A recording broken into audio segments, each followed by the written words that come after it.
ছাব্বিশের নির্বাচনে খড়দহ বিধানসভা থেকে জয়ী হয়েছেন বিজেপির ডক্টর কল্যাণ চক্রবর্তী। সোমবার মন্ত্রী পদের শপথ নেন তিনি।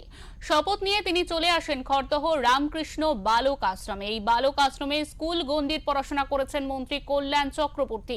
এদিন তিনি স্পষ্ট জানান তিনি একজন মন্ত্রিসভা বিধায়ক হবেন, এটা তিনি কখনো আশা করেননি। তাই খড়দহের উন্নয়ন করাই তার প্রধান লক্ষ্য। যদিও শপথ নিলেও কোনো দফতরের মন্ত্রিত্ব পাবেন তিনি তা নিয়ে এখনো পর্যন্ত কিছু জানা যায়নি। তবে দল বা মুখ্যমন্ত্রী যে দায়িত্ব দেবেন তিনি সেটা সুন্দর করে পালন করার চেষ্টা করবেন, কথা জানান সংবাদ মাধ্যমকে।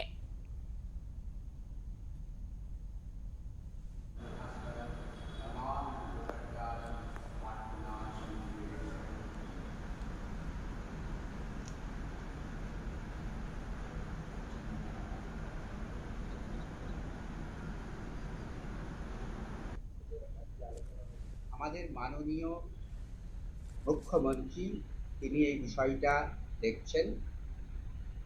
আমি একজন বিধায়ক হিসাবে এবং পরবর্তী সময়ে একজন পূর্ণমন্ত্রী হিসাবে যে দায়িত্ব পাব সরকারের, এই দায়িত্ব বিপুলভাবে তন্নিষ্ঠভাবে আমি পালন করবার চেষ্টা করি। যে কোনো দায়িত্বই আমার কাছে দেশ সেবা এবং এই রাজ্যের সেবা।